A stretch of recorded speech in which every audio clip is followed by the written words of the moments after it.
Programm meines 80 Jahren.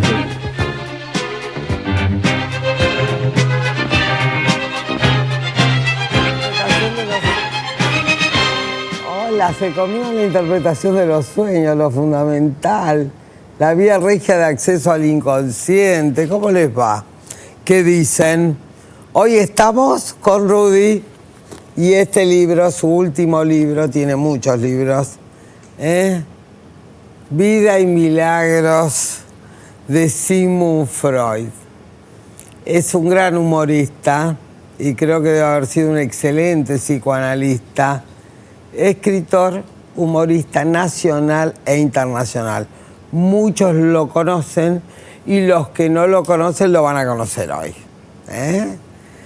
Antes de empezar con Don Rudy, como lo termino de bautizar, Don Rudy, Viviana, que llamó y se preocupó, muy bien realmente.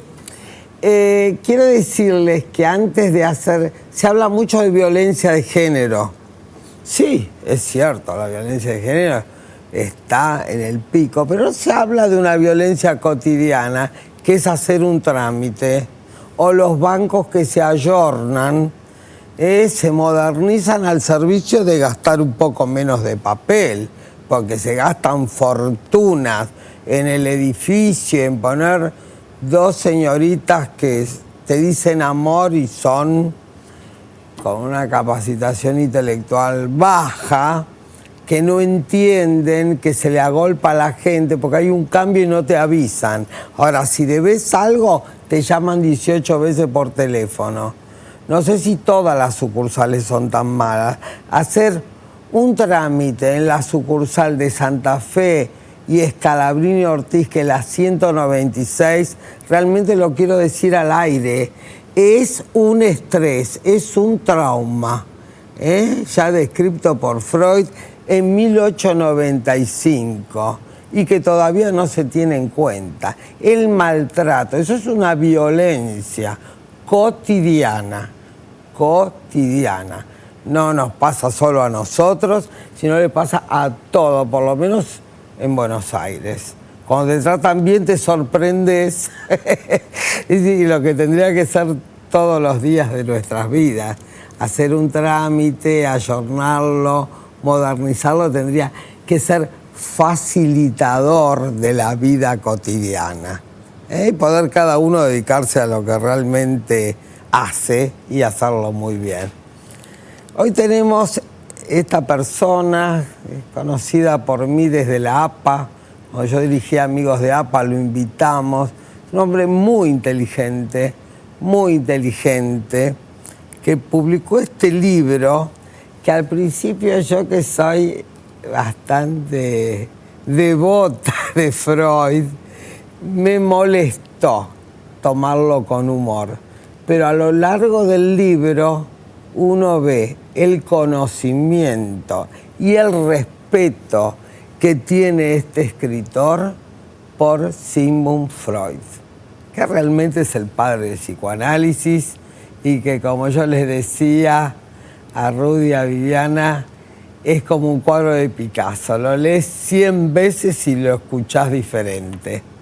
Luego de la pausa vamos al encuentro con el señor Rudy.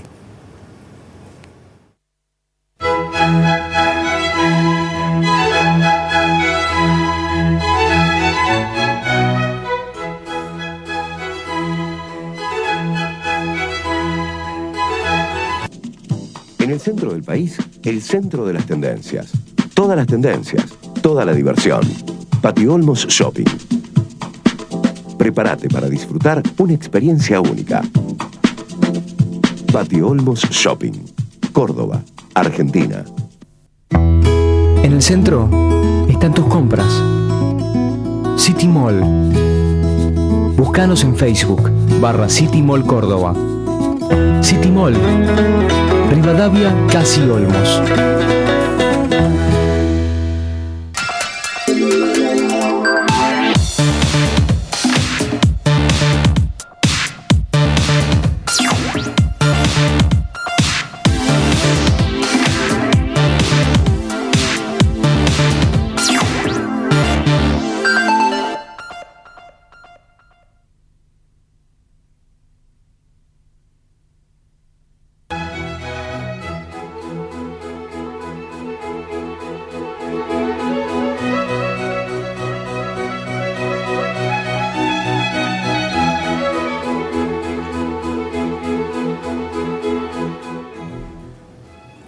¿Cómo le va, don Rudy? ¿Qué tal? decís? Muy bien, contento de estar aquí, todo bien. Qué placer tenerte. Bueno, muchas gracias. Así te conoce mucha gente que por ahí no te conoce. Sí, así y hay es. otra que sí te conoce. También. ¿Cómo decidiste ser humorista? ¿Ser humorista? Bueno, dejar de ser psicoanalista. te cuento. Dejar de trabajar como psicoanalista. Sí, bien. Primero te quiero decir que para mí, los humoristas y los psicoanalistas trabajamos de una manera parecida. A ver. Dejando de lado, por supuesto, que el analista tiene toda una formación desde ya, ¿no? Sí. Pero trabajamos en el sentido, yo creo que tanto los humoristas como los psicoanalistas no inventamos, sino que descubrimos. Claro. Descubrimos algo. Claro. O sea, si yo hago un chiste, pero ese chiste no engancha en algo que ya está, si no tiene que ver con cierto descubrimiento, no se ríe nadie. Mirá qué interesante. Entonces, yo creo que, así como los psicoanalistas, de alguna forma, como Freud decía que era una especie de arqueólogo de lo inconsciente, ¿no es cierto?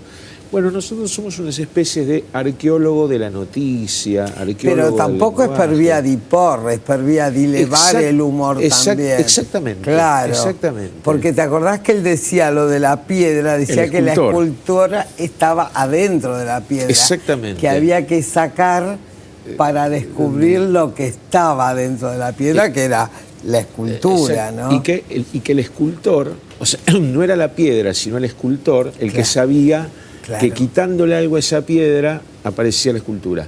Pues yo, a mi manera de entender la cosa, los humoristas trabajamos de esa misma forma. Pero no te unas a todos los humoristas, bueno, porque los que yo digo humoristas. Es un humor inteligente y es un humor amoroso, porque el humor tiene que ver con el amor, claro. Es el anagrama de la palabra, pero realmente se puede hacer con respeto y sin respeto. Sí. Puede ser oral, anal, fálico-uretral o genital. Permitime el tuyo allí, es maduro. Permitime allí, a ver, cuando yo pienso en el humor, pienso en ese humor. Claro. O sea, pienso en el humor se ve, que se es serio, no es solemne, pero sí es serio. Claro. Pienso en el humor que tiene que ver con amor y que tiene que ver con respeto. Lo otro, para mí es agresión, no es humor. Muy bien. Esto lo vamos a subrayar. ¿Se lo escucha bien al señor Rudy? ¿Sí? Habla suavecito. O sea, ese humor que vos decís así, para mí es agresión, no es humor. Es agresión a mi manera de verlo, ¿no? La gente se ríe, mucha gente se ríe, pero para mí es agresión. Bueno, yo creo, ahí tampoco, pero muchas veces se ríe porque para mí hay toda una cosa, está muy facilitado que uno se identifique con el agresor, me parece. Entonces, ese humor para mí genera una cosa que serían como falsas mayorías, como somos a los que no le pegaron. Pero guarda que también podés ser al que le pegaron. Como pegan a un niño, decís vos, que es mi trabajo fundamental, que me gané el premio Sigmund Freud. Wow. Escuchame una cosa, estás diciendo eso porque ahí el goce pasa, porque papá o mamá le pega al otro, entonces me quiere a mí. Claro. Es como una ecuación simbólica, ¿no? Perfecto, bueno. Ese tipo de humor, para mí no es humor, es agresión. Y lo que yo llamo humor, o sea, habrá, digamos, dentro de los que se autodenominan humoristas, habrá, y hay muchos que hacen este mismo tipo de humor que yo propugno y que me gusta, y otros que harán, es otro que para mí es agresión. Este tipo de humor es más singular, claro. Es más sujetado con la subjetividad, y no todo el mundo tiene subjetividad. Bueno, no todo el mundo, también, a las pruebas con lo cotidiano me remito, ¿no? Está bien, pero yo creo que esto... es un humor de muy buen nivel. Bueno, muchas gracias. Muy fino, muy maduro, muy genital, muy armónico y con mucho respeto, como decías vos. Muchas gracias. Hecho con respeto y con conocimiento. Mira, estuve 4 años investigando para hacer este libro porque es la primera vez en que me meto, digamos, yo publiqué muchos libros de humor, pero la mayoría tienen que ver con cierta ficción. O en algún caso con cierta investigación, ponerle sobre la historia del mundo, la historia argentina.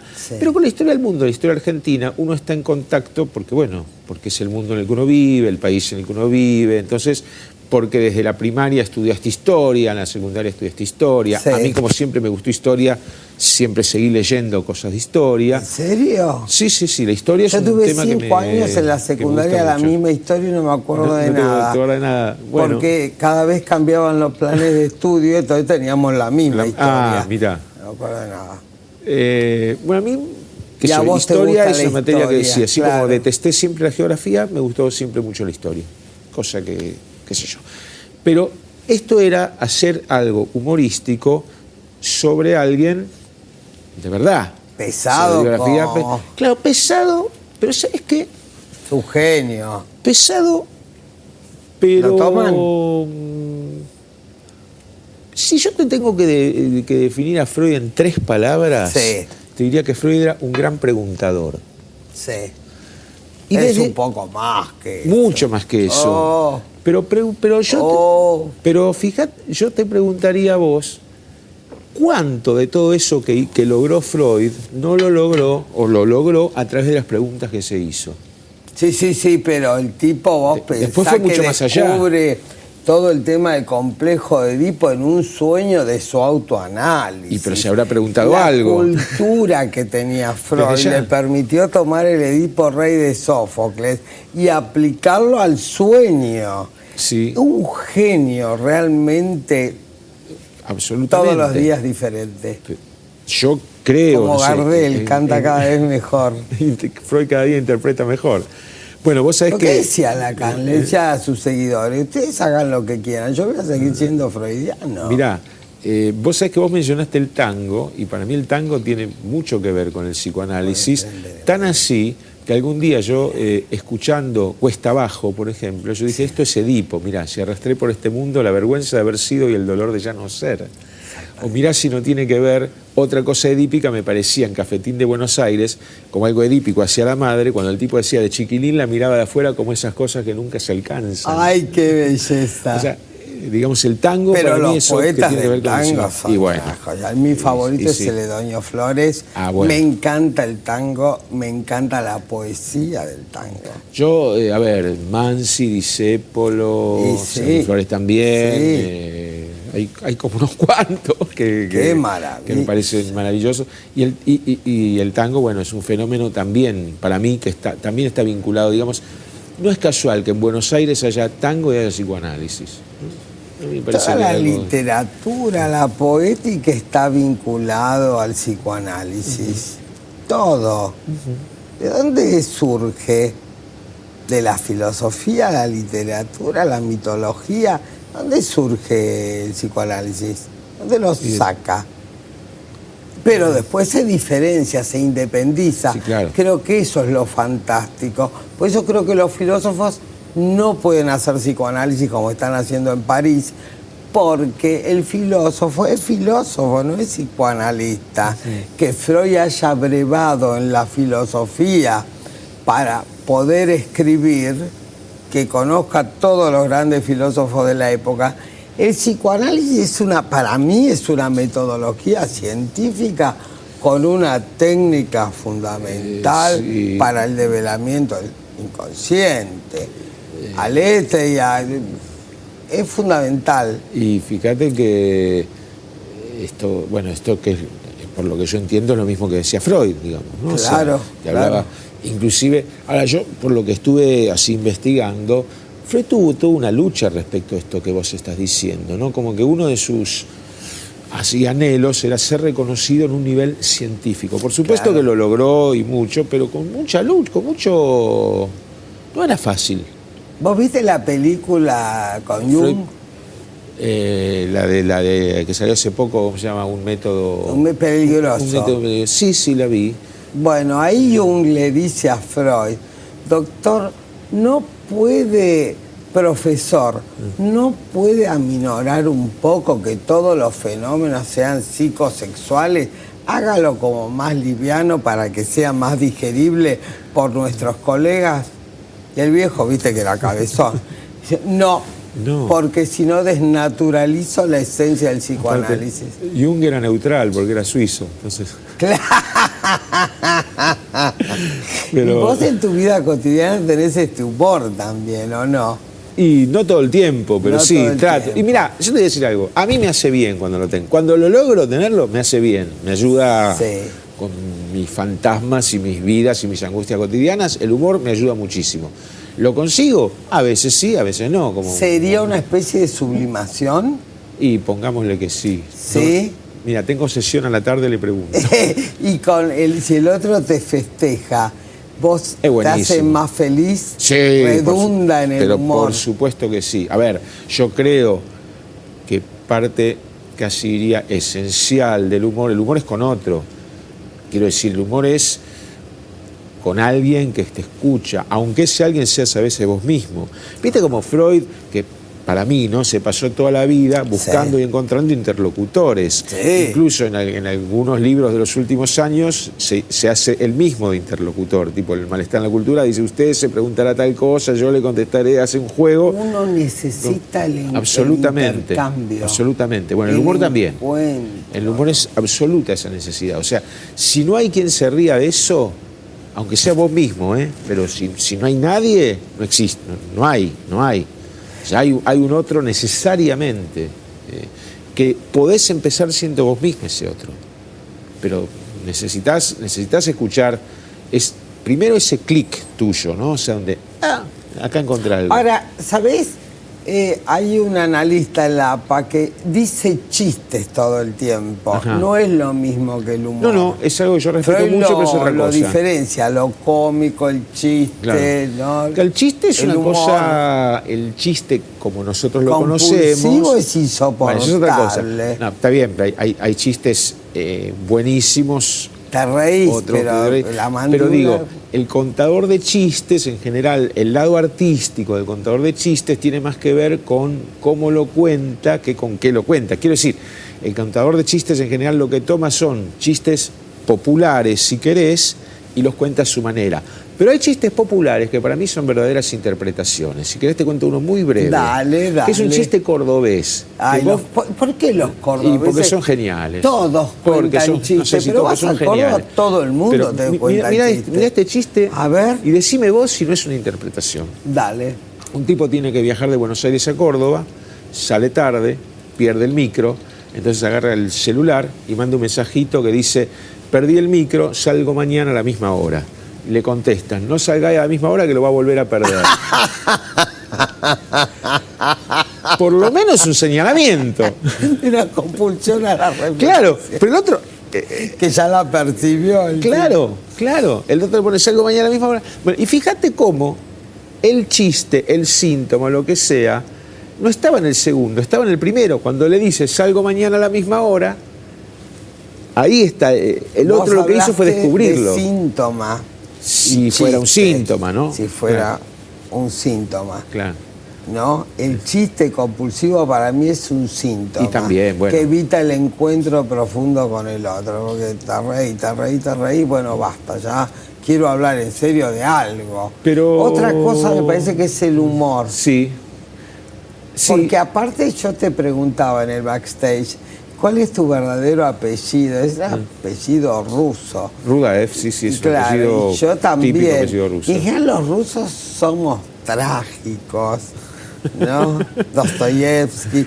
Somos... ¿Qué querés con tanta nieve? Están ahí. Pero es raro, ¿no? Porque en general somos trágicos. Mirá, primero densos. que... Es como un milagro lo tuyo, salir humorista. Más o menos. A ver, si vos... No, ¿qué más o menos? ¿Vos viste muchos humoristas? Ruso, no, pero tampoco conozco, pero a ver, primero, mi rusitud, por llamarla así, está muy... A ver, yo vengo de una familia judía y ahí Sí. ya el humor es otra cosa. Qué Tan suerte. trágico como lo ruso, pero con un humor particular. Pero además estoy pensando, bueno, en Archiven, digamos, en Pero algunos el chiste autores... ese Colgo y Moiro. Colgo y Moiro es Y un bueno, chiste judío. bueno. Pero yo lo que quiero decir es, yo creo que hay un humor ruso de todas maneras vinculado a esa cosa trágica. Estoy pensando muchos cuentos así. Es más, Ilz y Petrov, que eran dos escritores de la época soviética, que escribieron una novela, ¿sabes? Que no se conocían entre los dos, y escribían juntos, y escribieron una novela que después Mel Brooks hizo la película, que se llamó Las 12 sillas, que era una cosa desopilante. No te quiero decir que esté lleno de eso, ¿no? Pero digo, yo he conocido chistes vinculados a lo que pasaba en la época de la Unión Soviética, hechos por soviéticos. No te voy a decir ni que sean ni los mejores del mundo ni nada, pero yo creo que en toda situación... Mirá, por ejemplo, me contaba una vez que en una época en la Unión Soviética no había azúcar. Entonces, para endulzar, se ponía en la boca una cosa muy dura de remolacha que le daba un pequeño sabor dulce, que era durísima. ¿Y sabés cómo lo llamaban eso en la Unión Soviética? Lo llamaban la hermandad de los pueblos, porque decía no se rompe con nada. ¿Te sirve en la vida cotidiana el humor? Si me sirve en la vida cotidiana, sí. Absolutamente. ¿Sí? Y vos pensás que cuántas veces el humor sirve para relajar un poco una situación, para entenderla además, ¿eh? O sea, yo creo que, no el chiste compulsivo como decís vos, eso no, pero el humor, o sea, el encontrarle la beta humorística. Sí. ¿Para qué nos sirve primero? Para darnos cuenta de que muchas cosas no son tan graves como las creíamos. O sea, si vos le encontrás la beta humorística a algo, en muchos casos le quitas un dramatismo que quizás la cosa no la tenía. Pero cuando te duele mucho una muela, que no hay... Concentrándose estaba su libido en el morar. El otro te hace un chiste, vos querés ahorcarlo. Sí, claro. Claro. Bueno, pero eso ya lo dijo don Freud. Cuando tenés la libido concentrada en el molar, no hay con qué darle. Claro. Pero bueno, a veces no te duele tanto la muela. Y a veces... Ya lo que sabe de psicoanálisis. Y a veces, muy pocas veces... hasta lográs que durante 10 segundos te olvides un poco el dolor de la muela. Después vuelve. Pero alguna vez, algún chiste bien colocado, alguna frase bien colocada, hace que uno diga, bueno, está bien, me duele la muela, pero durante 10 segundos me olvidé, después me volverá, pero me olvidé, ¿no? Tampoco es un remedio, digo. ¿A qué edad te aparece esto del humor? Desde siempre. Pequeño. Desde siempre, desde muy pequeño. Mira, primero porque, sobre todo... toda mi familia, pero sobre todo el lado materno, mi abuelo, por ejemplo, que era violinista y peluquero, como corresponde. Como corresponde. Era un tipo con mucho sentido del humor. No, mi abuelo era herrero. Bueno, y violinista. Ah, bien. Todos tocaban el violín. Todos tocaban el violín, todos tocaban el violín. Sí. Digo, mi abuelo, mi abuela también. Materno. Sobre todo los maternos. Los maternos. Sobre todo. Sí. Los paternos también tenían sentido del humor, pero era más ruso. Era más rudez, más trágico ruso, con cierto sentido del humor, más irónico. Y los maternos tenían una cosa más tipo, viste, como que si algo estaba muy terrible, bueno, ya va a pasar. Ahora, si estabas muy contento por algo así, también, bueno, mira que ya va a pasar. Entonces, es como armónico, como humor, cierta ¿no? armonía. Claro. Entonces, digamos, yo desde muy chico viví en un lugar donde humor había mucho, ¿no? Con tragedia, cosas, pero humor había mucho. Y mi abuelo materno, mi papá, mis tíos, todos veían a Tato Bores. Cuando yo tenía 3, 4 años. Era un genio, Tato Bores. Tato Bores era un genio. Para mí era un genio. Ahora, como yo tenía 3 años o 4 años, yo no entendía nada, porque un chico de 3 años no entiende política. No. Pero los veía como todos, ahí estaban de acuerdo. O sea, podían pelearse todo el día eso. El momento que llegaba Tato Bores, todos a mirar a Tato Bores unía a la familia. Y todos riéndose. Unía a esta familia de alguna forma. Entonces yo dije, acá hay algo lindo. O sea, no sé qué es, pero acá hay algo lindo. Y decir que hay un deseo inconsciente. Y vos sabés que yo, 30 de unir, exactamente. La familia. Y 30 años después, yo llegué a trabajar en el programa de Tato Bores, a escribir cosas para Tato Bores. Y además ¿En serio? Sí. Yo tuve 3 años, del 90 al 92. Y se lo llegué a contar a Tato esto, lo cual me pone muy contento. Qué tipo fantástico. ¿Por qué se murió? Fantástico. ¿Por qué se muere gente así? Mirá, yo... Por eso soy médica, uno de los motivos de ser médica en esa línea es esta, te diría, ¿no? que 3 personas, soy injusto porque hay más, ¿no? Pero 3 personas como Tato, como Roberto Fontana Rosa o como Jorge Ginsburg, a los 3 tuve el gustazo de conocerlos, más a Tato y a Jorge Ginsburg que a Fontana Rosa. Los 3 es más irónico Fontana Rosa. Sí, no, a ver, Fontana Rosa... ¿Cómo tomás el humor irónico? Me encanta, me gusta todo, me encanta. Mira, hay una tira de Buggy el aceitoso, Sí. donde un tipo va al psicoanalista un tipo Ay, común, no lo vi eso, Y en un pero momento lo leo dado, el siempre. psicoanalista le Lo interpreta leí. algo, que usted está mal, qué sé yo, y aparece Buggy, que no estaba en la foto, ¿no? Dice, usted no debió decirle eso, le dice al psicoanalista, ¿no? Sí, Entonces el otro sí. le apunta con un revólver. Entonces el otro dice, no, perdón, en realidad usted tenía razón, los equivocados dentro de la máquina. Y se va, y el tipo le paga la sesión al analista y a Buggy. Y dice, cada sesión me sale el doble, pero vale la pena.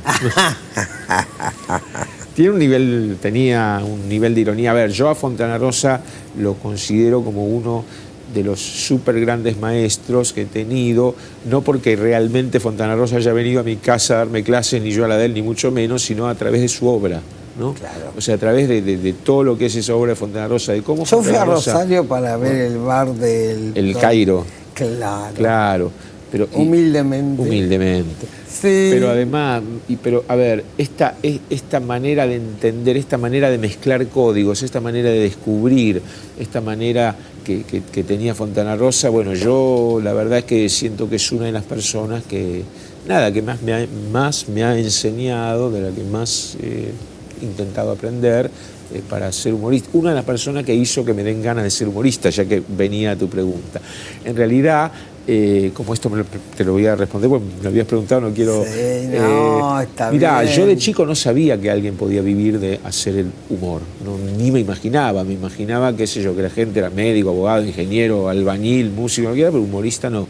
Justamente fue a partir del análisis donde yo empecé a sentir, bueno, cuál era el lugar mío. Muy ¿no? bueno tu analista. Tuve buenos Buena dupla, hay que agradecer. analistas, estoy ¿Sabés súper que una cosa agradecido. inteligente no solo es el humor y el conocimiento, sino el ser agradecido? Yo y vos estoy sos muy un hombre agradecido. agradecido. Bueno, muchas gracias. Hablaste de tus maestros, Sí, de Tato sí, sí. Bores, de Fontana Rosa, de Ginsburg, gente, y nos hacen más plácida la vida. Yo también tengo mucho humor. Mucho humor. Yo estuve con mucha gente de la farándula y me decía, ¿quién te escribe, Luisa, los libretos? Yo, mi cabeza. Claro. Pero yo dependo mucho del entorno. Bueno, todos un poco. ¿Vos decís? Todos un poco. Vos sabés que una de las... que se llama Taylor, creo que es Judy Taylor, el nombre, no me lo acuerdo ahora, estoy diciendo injusto, no me acuerdo justo el nombre, pero hay una escritora norteamericana que escribió como el manual para hacer monólogos de humor, ¿no? Es el manual que circula en todo el mundo. Es que los gringos escriben diagnósticos y manuales de todo. Claro, pero ella... El DSM-4, el DSM-5, el sí, DSM-3. es tal cual. Que yo siempre digo, parece muy lacaniano, el DCM4, ¿viste? Dicen. Está buenísimo. El DCM5. Es muy gracioso Lacan, porque juega con las palabras y tiene que ver con el humor. Bueno, pero te decía, esa autora lo que dice es una cosa, al principio del libro, que si bien ella lo da como receta, a mí me parece maravilloso. Dice, todos tenemos una fuente material de humor